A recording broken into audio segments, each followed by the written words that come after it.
قلت المقارنة بين الوداد والرجاء البيضاوي في إحصائيات النتائج الفرق خلال مباراة الموسم 2018 و2019 قبل الديربي الإياب الدورة ال25 في عدد المنافسات التي شاركت فيها الفريق الرجاء البيضاوي في 5 مرات أجريت 54 مباراة، انتصرت 29، هزائم 9، تعادلات 16، تعادلات سلبية 6، أهداف له 91، أهداف عليه 48، مباراة بشباك نظيفة 22، والترتيب في البطولة الرقم المرتبة الثانية، بينما التي توج فيها فريق الرجاء البيضاوي لقبين كاس الكاف وكاس السوبر الافريقي. سلامات لاعب اشرف ضاري، بينما الوداد البيضاوي دخل في 4 المنافسات التي شاركت فيها 48 مباراة التي اجريت 26 انتصار، 9 هزائم، 13 تعادلات، 7 تعادلات سلبية، 71 هدف له، 35 هدف عليه، 23 مباراة شباك نظيفة، واحد في المرتبة الأولى في ترتيب البطولة، ولحد الساعة لم يتوج بأي لقب في هذا الموسم. إذا الوداد في المرتبة الأولى والرجاء في المرتبة الثانية. ولمن ستؤول في هذه المباراة؟ لمن ستكون؟ هل الوداد البيضاوي أم الراجا الفراجة؟ نعم، الكرة اللي صوبها تماس لفائدة الفريق الوداد البيضاوي. الكرة ليحيى جبران يتقدم شيء ما، يبحث عن حلول، يمرر للاعب الناهيري متحرك شيء ما، بينما العرضية كرة ولكن تدخل حارس كان من المناسب، الحارس اناس سنيتي. الكرة لأحد ريف والحكم يقول هناك خطأ لفائدة الفريق الرجاء البيضاوي من صلاح حدريف، اللاعب الكبير، اللاعب المتألق أمام الصورة، بينما نصير اللاعب المدافع للوداد البيضاوي.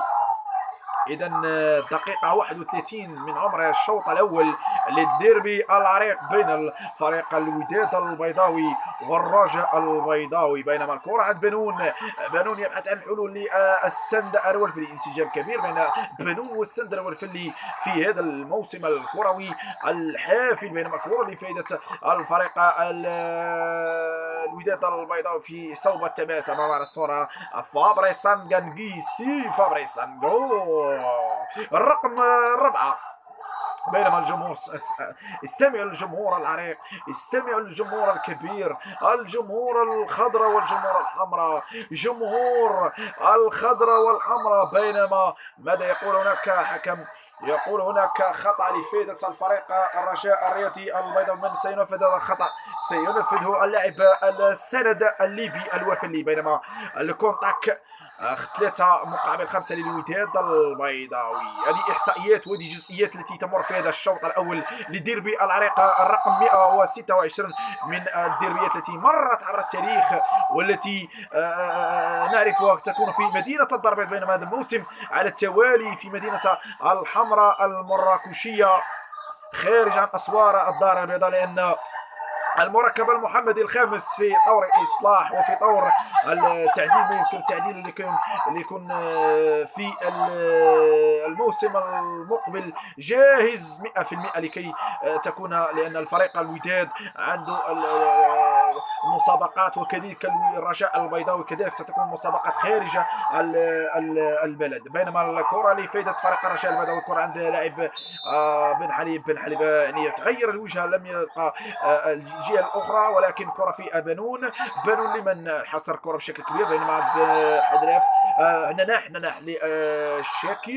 شاكر لمن يتقدم لمن للاعب ساندورفيلي كما قلت لكم انسجم كثيرا ننقى داخل القلعة الخضراء، بينما كرة لنقا في آخر المطاف يمر للاعب حدراف لمن للاعب زكريا الوردي شاكر أخطأ الوجهة، هناك خطأ والحكم هناك انهيار. لاعبين الوداديين يحتاجون على قرار الحكم. لاحظ، هل سيكون قرار حكم بطاقة صفراء وإعطاء بطاقة حمراء، أم سيكون هناك خطأ فقط بدون بطاقات؟ شوف لاحظ الإعادة. هذه تستلزم بطاقة ثانية صفراء، لأن ما رأيته بعين المجرد، ولكن الحكم يقول أنا موجود، أنا موجود، إذا أنا الذي أعطي القرار. لاحظ يقول أنصت يا ولد، أنصت يا ولد يا سعيدي. لا تدخلوا معي في جدالات لأنني حكم أعرف ماذا أفعل. بينما هذه كان بإمكان أن تكون بطاقة صفراء وبطاقة الحمراء مباشرة وخروج، ولكن الحكم تعمد أن يكون بدون بطاقة.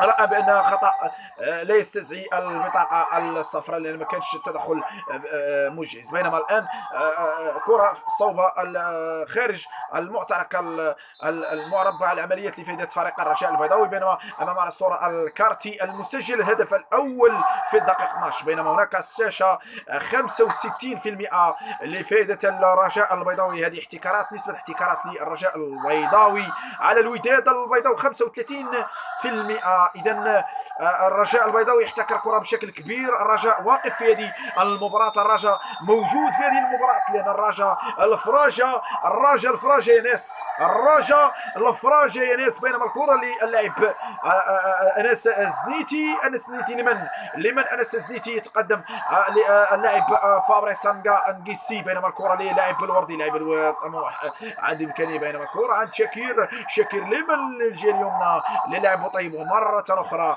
بوطيب لم يحصر. مرة أخرى الكرات الشاكيرية التي مرت. بينما الكرة لبوطيب مرة أخرى يرجع للاعب السندر والفلي. السندور يتقدم من الامام، هناك خطا. الحكم يقول والخطا في الاول. هناك خطا لفائده الفريق الرجاء البيضاوي. حكم المباراه السيد رضوان جيد. امامنا الصوره السندر والفلي رقم 8 اللاعب المتعلق مع الصفوف الرجاويه النسرويه الخضراويه الموجوده في المباراه اليوم. الرجاء افضل حالته في هذه المباراه، نسبه احتكاك كما قلت 65 مقابل 35. الوداد هل الوداد قادر أن يعني ينطلق بهذه المباراة بهذه الوتيرة أم سيرفع الوتيرة؟ بينما الكرة عند السندر والفلي. لمن للحارس أنس زنيتي يبحث عن حلول. أنس زنيتي لمن يا أناس. المباراة يبدو أن إيقاعها شيئا ما بدأ يتباطأ، شيئا ما بدأ يتنازل هذا الإيقاع. بينما حذر من الفريقين، لأن الفريق الرجاء البيضاوي أمامنا الصورة المدرب البنزرتي. نعرف هذا البنزرتي عندما يكون واقفا ننتظر ماذا سيفعل البنزرتي في هذه المباراة. لا يهدر بنفسيته مع الفريق، ريته مع الفريق، ولكن الكرة عن ضاري ماذا سيفعل بالكرة؟ يشتت الكرة إلى الأمام. إلى من؟ للفريق الرجاء البيضاوي. كنترول كان صحيح، ولكن الحكم ماذا يقول؟ في هذا الأثناء مشاهدينا الكرام أمامنا الصورة المدرب كارتون هادي. بينما البنزرتي كذلك ينظر إلى المباراة بشكل اللي خاص يعمله. هل سيكون تغييرات؟ هل ستكون حلول أخرى؟ بينما هذه الشوط الثاني سيكون رأي آخر. بينما نحن في دقيقة 38 من عمر. بينما الكرة لفائدة الفريق دقيقة مرة عملية لفائدة فريق الرجاء البيضاوي. فريق الرجاء البيضاوي نناح لمن نناح وأخطأ الوجهة نناح أخطأ الوجهة. ضربة مرمى لفائدة فريق الوداد البيضاوي. أمامنا الصورة للطاقم التقني للفريق الرجاء البيضاوي ينتظرون بشغف بهدف آخر لكي يطمئنوا أو لكي تكون منافسة شرسة ومنافسة شاسعة إلى آخر الدورات. نعم، ستكون آخر دورات صراع قوي بين المطارد وبين المتصدر، وكذلك صراع آخر بين الأسفل الترتيب. الكوكب المراكشي الذي سقط في يوم الجمعة في ميدان في هذا الملعب بالذات في اليوم الجمعة بالذات مع الفريق اولمبيك خريبكا، سقط بهدف مقابل 0. الكوكب المراكشي تتوفر على معلمة كبيرة مثل هذه المعلمة التي نحن في صددها، نعلق فيها، نتواجد فيها، عدسات موجودة. بينما هناك أحد المشجعين ينهض يعطي سخريته يا عفوا على ما تمكن من بينما الكرة الحكم يقول هناك خطأ لفائدة فريق الوداد البيضاوي. بينما هناك السعيدي صراع حول الكرات الودادية.